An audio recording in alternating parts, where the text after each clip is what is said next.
प्रिय मित्रों, जय श्री राम।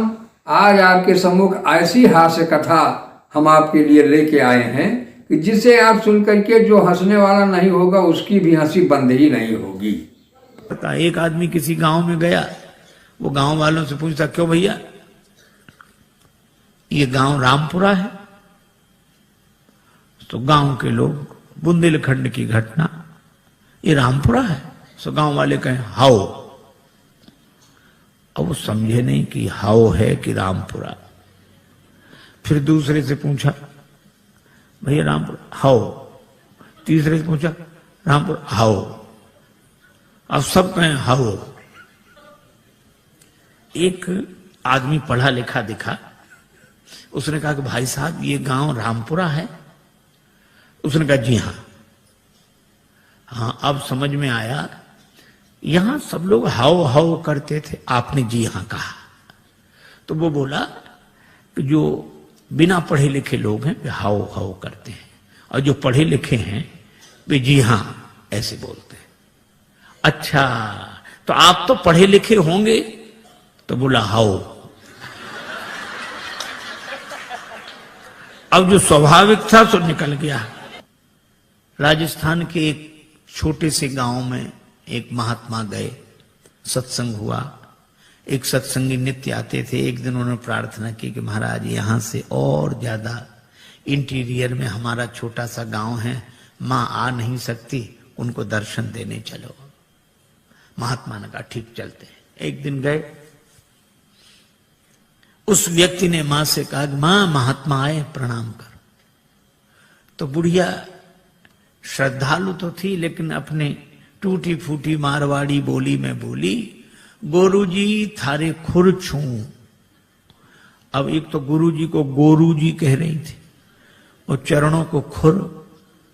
महात्मा को बड़ा अटपटा लगा, वे तो रोज चरण कमल सुनते थे, अब चरण भी कहती तो ठीक, पांव भी कहती तो ठीक, खुर खुर तो पशुओं के होते हैं।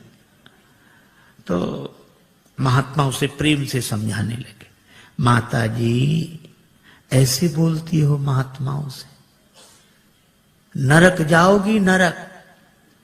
बुढ़िया इतनी सरल थी, वो ये भी नहीं जानती थी कि नरक क्या होता। उसको लगा कि महात्मा आशीर्वाद दे रहे।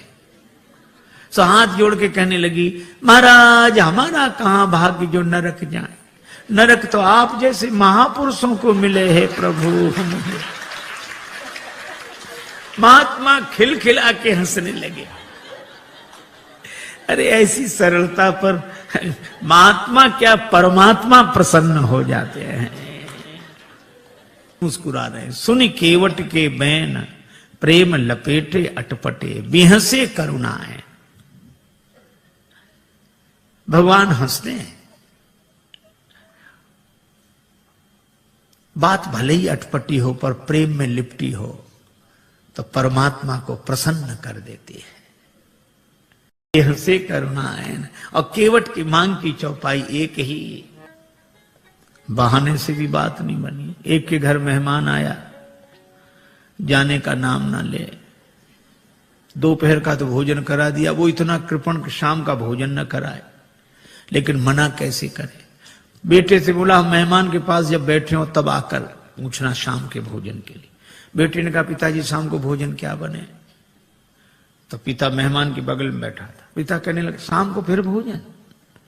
अभी मेहमान के साथ तो हमने भोजन किया ही था, अब शाम को फिर भोजन करें? हम कोई राक्षस हैं? मेहमान से पूछ लो, मतलब मेहमान भोजन करे तो राक्षस। बेचारे मेहमान ने भी कह दिया कि नहीं ठीक है, हो गया। बहाने में लोग बड़े चतुर। एक महात्मा किसी वृद्धा माता के यहां भोजन को गए, मैया ने सब भोजन परोस दिया, पंखा लेके बैठ गई। थाली में पीछे पापड़ रखे थे, पापड़ परोसना भूल गई। अब महात्मा का मन पापड़ पे जाए बार बार। मन का ये स्वभाव है, जो करोड़ों की चीज मिली हो तो उसे 2 कौड़ी की लगती है, 2 कौड़ी की चीज ना मिले तो करोड़ों की लगती है। उधर ही देखे, लेकिन मांगने में शर्म भी लगे और बुढ़िया को याद ना आवे। सो महात्मा बोले, मैया भगवान की बड़ी कृपा, आज जो आपका दर्शन हो गया। क्यों? रास्ते में बड़ा लंबा सांप मिला। सांप? हाँ, लंबा था बहुत। कितना लंबा महाराज? यहां से वो पापड़ की थाली रखी। बुढ़िया बोले अरे महाराज पापड़ परोसना तो मैं भूल ही गई। महात्मा बोले हम तो बता रहे थे कि सांप कितना लंबा था। तो कई बार बहाने से भी बात बन जाती, युक्ति से बना लेना चाहिए, लेकिन कई बार बहाने से भी बात नहीं बनती। एक के घर मेहमान आए जाए नहीं, और बेचारा घर वाला संकोची कुछ कहे नहीं। 5-7 दिन हो गए। एक दिन पति पत्नी से बोला कि देवी ये मेहमान तो जाता ही नहीं, कोई उपाय। पत्नी बोली और खिलाओ पिलाओ और सम्मान करो, काहे को जाएगा वो। देखो देखो ये व्यंग मत करो, तो उपाय बताओ। पत्नी बोली उपाय तो है 3 मर्ज, उपाय 1। बुखार हो, जुखाम हो, मेहमान हो। ज्वर जुखाम और पाहुना, ज्वर जुखाम और पाहुना, इनका एक उपाय, लंघन दे दो तान के फिर न वापस आए। लंघन दे दो बुखार नहीं आएगा, लंघन दे दो जुकाम नहीं आएगा, लंघन दे दो मेहमान नहीं आएगा। हाँ ये बात तो ठीक है, लेकिन अब हम लोग भोजन बनाएं उसे ना दें तो एक दिन ना बनाओ। तो नहीं बनाने का तो कोई कारण होगा। झगड़ा, हम लोगों में झगड़ा होते नहीं, झूठा ही झगड़ा कर लो। अब बाहर वाले कमरे में मेहमान बैठा, अब भीतर जोर जोर से इन्होंने झगड़ा करना शुरू किया। पति ने डांटना शुरू किया, और पत्नी ने मुझे देखो तुम मुझे डांटते रहते हो, और आज और ये आज भोजन ही नहीं बनाऊंगी मैं। पति बोला बनाना ही मत, मैं कोई मर नहीं जाऊंगा एक दिन भूखे। अब जो झगड़ा शुरू हुआ, और मेहमान ने सुना कि आज इन्हीं को नहीं मिल रहा है, तो उसने अपना थैला उठाया गया। पत्नी ने देखा कि गया, पति ने देखा गया। तो पति बोला आप काहे को रो रही हो, हमने कोई सच्चा डांटा था, हमने तो झूठा डांटा था। तो पत्नी मुस्कुरा कर बोली मैं कोई सचमुच रो रही हूं, मैं तो झूठे ही रो रही हूं। लेकिन आश्चर्य, तब तक मेहमान भीतर, हम कोई सच्चे गए थे, हम भी तो झूठ ही गए थे। कई बार प्रयास करने पर भी काम नहीं बनता। भगवान ने बड़ा प्रयास किया, पर केवट बोला साफ साफ कहो, प्रबंध हो लो। प्रेम पराधीन प्रभु की यह अभय वाणी सुनकर केवट गया, कठौते में जल भर लाया। आहा, उस दृश्य को आप देखें। कठौता एक और रख दिया, बाईं हथेली आगे बढ़ाई, श्री राघवेंद्र का दायां चरण रखा, और कठौते से जल छोड़ दिया, लगा धोने। मन में तो पद पखारी जलपान करी, आप सहित परिवार, पितर पार करी, प्रभु पुण्य मुदित गए उलई पार।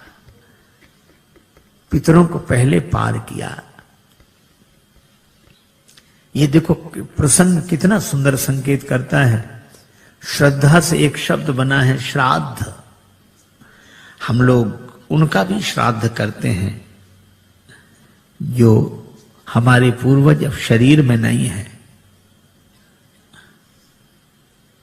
पर एक व्यक्ति मरा, उसके 2 बेटे, मां बहुत कहेगा कुछ करो, बेटे कहते हम इस सब में विश्वास नहीं रखते, क्या फायदा, इससे क्या फायदा। मां ने एक दिन कहा कि पिता की अस्थियां गंगा जी में ही छोड़ आओ, 16 किलोमीटर दूर है, इससे क्या फायदा। मां बोली कि तुम विश्वास नहीं करते, पर जिनकी अस्थियां हैं वे विश्वास करते थे। छोटा बेटा बोला ठीक है हम चले जाएंगे। साइकिल से गया, थैले में पिता की अस्थियां लेकर 12 किलोमीटर दूर गया। एक नाला बह रहा था, कहां जा रहा, 4 किलोमीटर बाद गंगा जी मिल जाता है। बेटे ने सोचा नाला जा ही रहा, हमारे जाने की क्या जरूरत, वहीं छोड़ दी पिता की अस्थियां। लौट आया, मां ने कहा क्यों, पहुंच गई होंगी। रात्रि को उस व्यक्ति ने स्वप्न दिया कि ऐसे मूर्ख बेटे को भेजा, हमारी अस्थियां नाले में डालकर आ गया। मां ने बेटे को बुलाकर डांटा, क्यों रे पिता की अस्थियां नाले में डाल आया।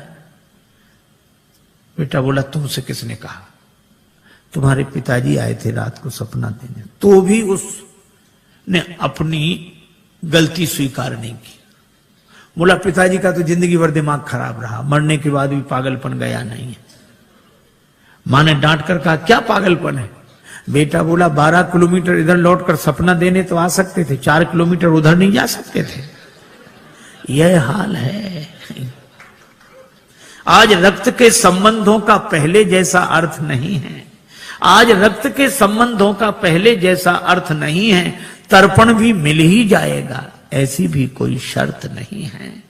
लेकिन केवट का प्रसंग हमें सिखाता है, पितर पार करी प्रभु पुण्य मुदित गए लई पार। मित्रों, जय श्री राम, नमस्कार। आप सब हमारे इस हास्य कथा के कार्यक्रम को बहुत ही मजेदार पूर्वक और बड़े ध्यान पूर्वक सुना आपने। पूरा हमारा कार्यक्रम आपको कैसा लगा?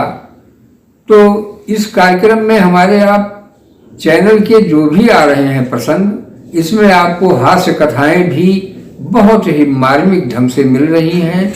तो आप हमारे चैनल पर लगे रहें और सुनते रहें बराबर, तो आपको ऐसी ऐसी रहस्यमयी कथाएं मिलेंगी जिससे आपकी जो हंसी भूल चुके हैं आप, वो सारी चीज़ें यहाँ उपलब्ध होती रहेंगी। क्योंकि आज के इस भौतिक समय में हर व्यक्ति परेशान है और यही लगा हुआ है हाय धन हाय धन, और उसका मन मस्तिष्क चित्त सभी बिल्कुल सीरियस बना हुआ है, जिससे कि शरीर में अनेकों प्रकार की बीमारियां उत्पन्न हो रही हैं। इसका कारण बस मूल यही है कि हम संसार में परेशान हैं, हर भौतिकता की चीज हमें चाहिए। तो भौतिकता के लिए हम जब सन्मार्ग और सत्कर्म करते रहेंगे तो निश्चित है हमें टिकाऊ चीजें, हमारा जीवन अस्थायी बनेगा। तो अस्थायी बनने के लिए हमको ही यत्न करना पड़ेगा। ईश्वर या भगवान वो सब नहीं ऐसा कर पाएंगे कि आपको सब देते रहें, आपके मुंह में खिला भी दें, क्योंकि बनाना खाना हमको ही पड़ रहा है। तो किताबी ज्ञान लेना है, पढ़ना है, अनुभव करना है, परीक्षाएं देना है, तब पास होकर के कहीं जाके हम सर्विस पाते हैं, नौकरी पाते हैं, और तभी हमारा जीवन एक कल्याण मार्ग की तरफ चलता है। किंतु हम वहां पहुंचने के बाद हमें धर्म नहीं भूल जाना चाहिए, परोपकार की भावनाएं, छल। तो साथियों, जब तक हम परोपकार, धर्म, इन सब मार्गों पे नहीं चलेंगे, तब तक हमारा कल्याण का मार्ग नहीं प्रशस्त होता है। तो हमें ये चाहिए कि हम अपने जीवन यापन को करते हुए और दूसरे की भलाई में भी हमारा समर्पण भाव हमारे पास होना चाहिए। हम जिस कार्य में लगे हुए हैं उस कार्य को करते हुए किसी को कष्ट न पहुँचे और हम सेवा भाव में लगे हैं, तो हमारा निश्चित है आगे बढ़ंत ही होती जाती है हर व्यक्ति की। क्योंकि ये धर्मशास्त्रों ने जो बताया है नियम, वही बिल्कुल चल रहा है। हमें आपको अपनी तरफ से कुछ भी, कहीं भी कोई भी गलती न होने पावे, यह विचार भाव में हमेशा रहना चाहिए और अपनी बुरी आदतों को हमें छोड़ते हुए सत्कर्म के मार्ग पर चलना चाहिए। साथियों, तो आपको ये हमारा कार्यक्रम कैसा लगा, आप लोग हमें कमेंट के माध्यम से जरूर बताएं। और यदि हमारे चैनल पर नए हो तो आप हमारे चैनल को लाइक, सब्सक्राइब, शेयर कर लें, जिससे कि आपको बहुत ही महत्वपूर्ण जीवन की रहस्यमयी बातें मिलती रहें। और जो भी त्रुटियां होंगी क्षमा करेंगे दोस्त। धन्यवाद।